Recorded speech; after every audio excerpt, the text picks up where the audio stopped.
గమనించాలి.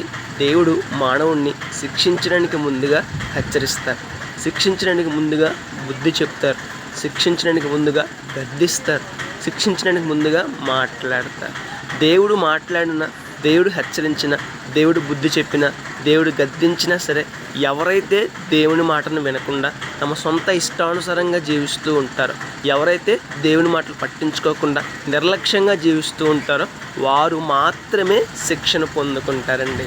అలా కాకుండా ఎవరైతే దేవుని మాటలను, దేవుని హెచ్చరికలను, దేవుని బుద్ధి చెప్పే మాటలను పట్టించుకొని తమ జీవితాన్ని మార్చుకుంటారో వారు శ్రేష్టమైన ఆశీర్వాదాన్ని పొందుకుంటారు. ఇప్పుడు చెప్పండి, మనము దేవుడు హెచ్చరించినప్పుడు వినేవారిలా ఉన్నామా, హెచ్చరికలు నిర్లక్ష్యం చేసేవారిలా ఉన్నామా?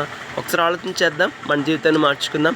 దేవుడు హెచ్చరించినప్పుడే మన జీవితాన్ని సరిచేసుకుందాం, దేవుడు బుద్ధి చెప్పినప్పుడే మన జీవితాన్ని సరిచేసుకుందాం, దేవుడు గద్దించినప్పుడే మన జీవితాన్ని సరిచేసుకుందాం. రేపటి శ్రేష్టమైన ఆశీర్వాదాన్ని పొందుకుందాం, శిక్ష నుండి తప్పించబడదాం. May God bless you.